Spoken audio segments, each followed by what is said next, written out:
చేస్తారా? నేటి వైశిష్యంలో భాగంగా మనం ఇవాళ ఒక మోటివేషనల్ స్టోరీ లాంటిది తెలుసుకుందాం. సాధారణంగా ప్రపంచంలో అందరూ కూడా సంతోషాన్ని కోరుకుంటారు.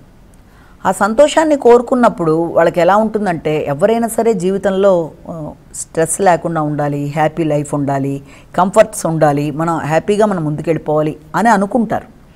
అనుకున్నా కూడా వాళ్ళకి ఈ బిజీ షెడ్యూల్లో మన జీవితంలో ఎదురవుతున్న ఛాలెంజెస్ కానీ, అబ్స్టికల్స్ కానీ, ఆ ఇబ్బందులతో అనుకోవడం వేరు, దాన్ని నిజంగా పొందడం వేరు.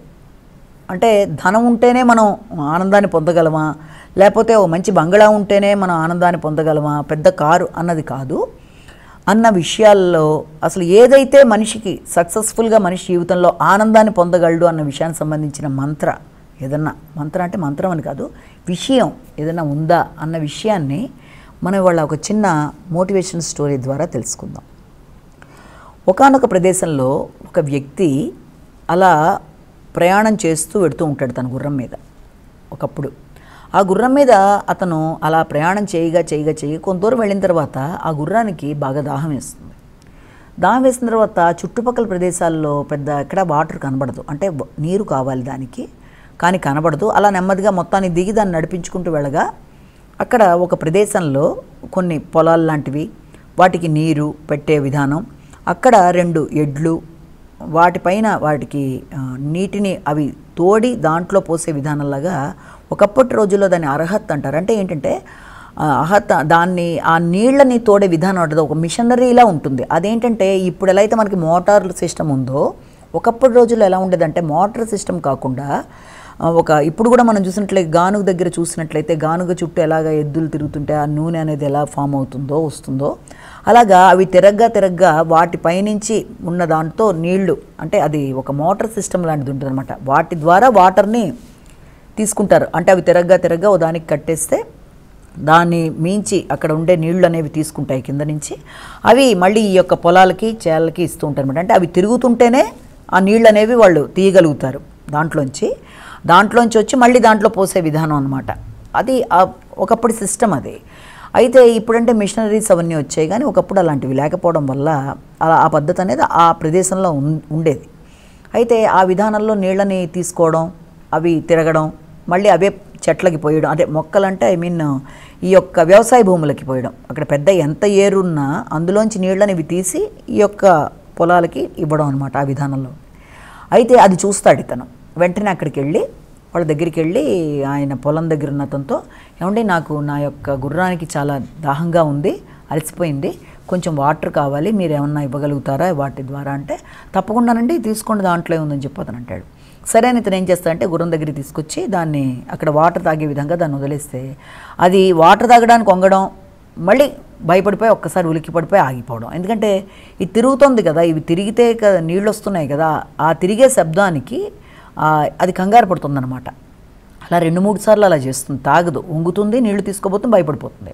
ఇది చూసి ఇతను ఏం చేస్తాడంటే గుర్రాన్ని తీసుకొచ్చిన వ్యక్తి గౌబా ఆయన దగ్గరికి వెళ్ళి, అంటే మీరు ఆ శబ్దాన్ని ఆపించండి, అప్పుడు కానీ అది తాగలేదు, దానికి చాలా దాహంగా ఉంది కానీ నీళ్లు తాగలేకపోతుంది, ఇలా తిరగడంలో ఆ యొక్క శబ్దం వల్ల అది ఇబ్బంది పడుతుంది అని అంటే ఆయన నవ్వే ఉంటాయంటే, బాబు అది అయ్యే పని కాదు, అది ఎప్పుడైతే అది తిరుగుతున్నప్పుడే వాటర్ వస్తుంది, ఆ 2 ఎద్దులు తిరుగుతూ ఆ చప్పుడు అవుతున్నప్పుడు మాత్రమే ఆ వాటర్ అనేది బయటికి తెచ్చి ఇక్కడ పోయగలవు, అప్పుడే అది తాగలదు.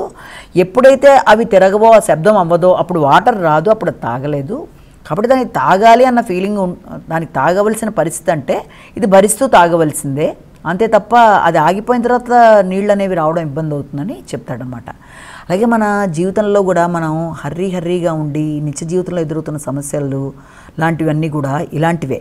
ఇది కనుక మనం నిత్య జీవితానికి కనుక అప్లై చేసుకుని కనుక ఒక విషయంలో చూసుకున్నట్లయితే, మనిషి జీవితం నిత్యం పొద్దునుంచి సాయంత్రం దాకా రకరకాల ఛాలెంజ్లతో, రకరకాల ఇబ్బందులతో, రకరకాల ఈ డిఫికల్టీస్తో, అంటే రకరకాల కష్టాలు, ఛాలెంజెస్, సవాళ్లతో కూడిన జీవితం మనిషి జీవితం. ఎవరి స్థాయికి వాళ్ళదే. దానివల్ల ఏమవుతుందంటే ప్రతిరోజు కూడా వ్యక్తి లేచిన దగ్గర నుంచి మళ్ళీ రాత్రి దాకా కూడా నిరంతరం శ్రమ పడుతూ, రకరకాలుగా ఇబ్బంది పడిపోతూ, కష్టపడుతూ, అనేక రకాల సవాళ్ళను స్వీకరిస్తూ, అనేక రకాలైన ఇబ్బందులను ఎదుర్కొంటూ, దాంతో అతను ప్రయాణం చేసుకుంటూ ముందుకెళ్ళిపోతూ, తనకి ఎదురవుతున్న విషయాలలో, అంటే తన జీవితంలో తన కోసం తను కేర్ తీసుకోవడం అనేది తగ్గించేస్తాడు. అంటే ఏమని అనుకుంటాడు, నేను ఎక్కడికైనా వెళదాం ఒక ప్రదేశానికి అనుకుని కూడాను సరదాగా వెళదాం అనుకున్న విషయాన్ని కూడా ఆపేసి సర్లే నేను రిటైర్ అయిన తర్వాత వెళదాంలే ఇప్పుడు అన్ని ఈ కష్టాలు ఈ చిరాకులు ఎదుర్కొంటున్నాను కదా అనుకుంటూ దాన్ని పోస్ట్ పోన్ చేసేస్తాడు.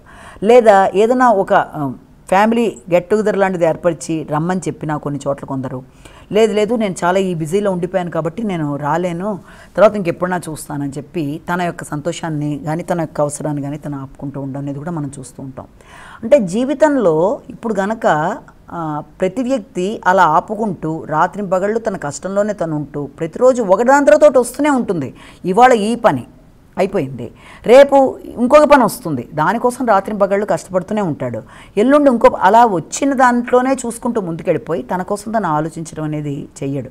కానీ అలా కాకుండా ప్రతి విషయాన్ని పోస్ట్ పోన్ చేసుకొని నేను రిటైర్ అయిన తర్వాత చూస్తానులే లేకపోతే తర్వాత ఈ యొక్క చిరాకులు తగ్గాక చేద్దాంలే ఆ పని అనుకుంటుంటే ఇక్కడ ఈ కథలో గుర్రంలాగే గుర్రం విషయంలో ఏమంటున్నాడు, ఆ శబ్దం తగ్గిన తర్వాత తాగాలి అని అని గుర్రపు ఓనర్ చెప్తున్నాడు. కానీ శబ్దం తగ్గేది ఉండదు, దాని మానానది అవుతూనే ఉంటుంది, ఆ గుర్రం వాటర్ తాగాల్సిందే. అంటే ఎంత మనం బిజీ షెడ్యూల్లో ఉన్నా మన కోసం మనం సమయాన్ని కేటాయించుకోవాలి అన్నది ఒకటి మనం ఇక్కడ అర్థం చేసుకోవాలి.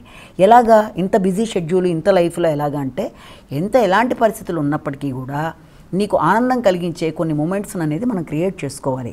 అది ఉదయం లేచి వాకింగ్ కావచ్చు, ఒక ధ్యానం కావచ్చు, ఒక మెడిటేషన్ కావచ్చు, లేకపోతే చక్కని సంగీతం వినడం కావచ్చు, ఒక స్నేహితులతో కలిసి మాట్లాడడం కావచ్చు, తోబుట్టువులతో కలిసి ఒక ఫోన్లో మంచి మాటలు మాట్లాడుకోవడం కావచ్చు, లేకపోతే నీకు ఆనందాన్ని కలిగించే ఒక కుటుంబ సభ్యులందరితో కలిపి చక్కగా మాట్లాడుకోవడం కానీ ఒక మంచి ప్రదేశానికి వెళ్ళడం, ఇవన్నీ కూడా నీకు నువ్వు ఏర్పరచుకోవాలి. ఒక సమయాన్ని తీసుకున్న చక్కటి మ్యూజిక్ వినడం, లేకపోతే నీ మైండ్ ప్రశాంతంగా ఉండాలి. మధ్యలో చిన్న బ్రేక్స్ లాంటివి తీసుకోకపోతే నువ్వు ఎంత కాలం సఫర్ అయినా ఎన్నిసార్లు నువ్వు పోస్ట్ పోన్ చేసుకుంటూ రిటైర్ అయిన తర్వాత చేద్దామా తర్వాత చూద్దామా అనుకుంటే ఆ సమయానికి ఒక్కసారి వెనక్కి తిరిగి చూసుకుంటే నిజంగానే రిటైర్ అయిన తర్వాత లేకపోతే నిజంగానే ఆగేవి కావు. నిత్యము ఈ ఛాలెంజెస్ అనేవి ఎప్పుడూ ఉంటూనే ఉంటాయి, అవి ఆగేవి కావు.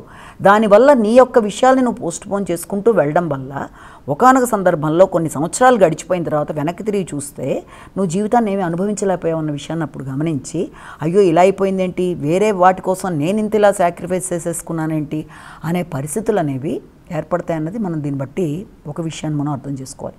రెండోది ఏంటంటే నువ్వు ఎప్పుడు కూడా నువ్వు బూస్ట్ చేసుకుంటూ ముందుకెళ్ళాలి. అంటే ఎప్పుడు ఎలా బూస్టప్ చేసుకోవడం అంటే ఎలాగా, నువ్వు ఒక చిన్న బ్రేక్ తీసుకోవడం, నీకోసం నువ్వు శ్రమ అనే దాన్ని ఆనందాన్ని నువ్వు అనుభవించేట్టు ఒక చిన్న పాటలు వినడం, అలా చేసుకుంటూ నువ్వు వెళ్తే దానివల్ల నీకు ఆరోగ్యంగా మెంటల్గా బాగుంటుంది, ఫిజికల్గాను బాగుంటుంది, గెట్ టుగెదర్ ఫ్యామిలీ మెంబర్స్తోనూ గడిపేట్టుగా ఉంటుంది. అది ఎప్పుడో అంటే నీ యొక్క సంతోషాన్ని కూడా నువ్వు పోస్ట్ పోన్ చేసుకోవడం అనేది కరెక్ట్ కాదు. అంటే ఎప్పుడో రిటైర్ అయిన తర్వాత ఎప్పుడో ఆఫ్టర్ ఏ లాంగ్ టైం చేద్దాం అనుకుంటే, కానీ ఈ మధ్యలో వచ్చేది ప్రతిరోజు ఏ రోజుకి ఆ రోజు కొత్తగా ఇలాగే వస్తున్నాయి కదా, ఇవేం ఆగట్లేదు కదా. ఇవి ఆగనప్పుడు వీటి కోసం నీ యొక్క ముఖ్యమైన విషయాలను నువ్వు ఆపడం బట్టి నీ యొక్క ఆరోగ్యం కానీ, నీ మానసిక పరిస్థితి కానీ, నీ కుటుంబ రిలేషన్స్ కానీ, నీ స్నేహాలు కానీ అవి కూడా ఆల్రెడీ పోస్ట్ పోన్ అయిపోతూ వెళ్ళిపోతూ ఉంటాయి. తర్వాత ఎప్పుడో నువ్వు తెలుసుకున్నాక అయ్యో ఇలాంటి మ్యాటర్స్ అని బాధపడి ప్రయోజనం ఉండదు. కాబట్టి జీవితం అనేది ఒక సెలబ్రేషన్. ఎప్పటికప్పుడు ఏ రోజుకి ఆ రోజు ఎంతలో ఉంటే అంత ఏదో సమయాన్ని నీకంటూ నువ్వు కేటాయించుకొని అది నీ స్పేస్, దాంట్లో నీకేది ఆనందాన్ని ఇస్తే ఆ ఆనందాన్ని నువ్వు ప్రతిరోజు కొంతవరకైనా ఆనందిస్తూ ముందుకెళ్ళాలి. అది సంగీత రూపంలో కావచ్చు, ఒక వాకింగ్, ఏదైనా సరే ఫర్ యువర్ డైరెక్ట్ నీ టైం కాబట్టి దాన్ని ఉపయోగించడం అనేదే ఆ మంత్ర. అంటే జీవితంలో ఆనందంగా ఉండడం అనేది, దాన్ని జీవితాన్ని ఒక సెలబ్రేషన్లో చూడడం అనేది, ముఖ్యంగా సమయాన్ని పోస్ట్ పోన్ చేసుకుంటూ వెళ్ళిపోకుండా ఎప్పుడో చేద్దాం అనుకుంటూ ఎప్పుడో వచ్చాక కొన్ని సంవత్సరాలు గడిచిపోయాక వెనక్కి తిరిగి చూస్తే అయ్యో ఇదేంటి ఇలాంటి వాటి కోసం నేను బాధపడ్డాను అనే పరిస్థితి రాకుండా అన్నీ జాగ్రత్తగా ప్లాన్డ్గా ముందుకు వెళ్ళి నీ జీవితాన్ని నువ్వు ఎంజాయ్ చేయాలన్నది, ఎన్ని కష్టాల మధ్యలో కూడా జీవితాన్ని బర్రీ లైఫ్లో అన్నది దీంట్లో సారాంశం. నమస్కారం. మరి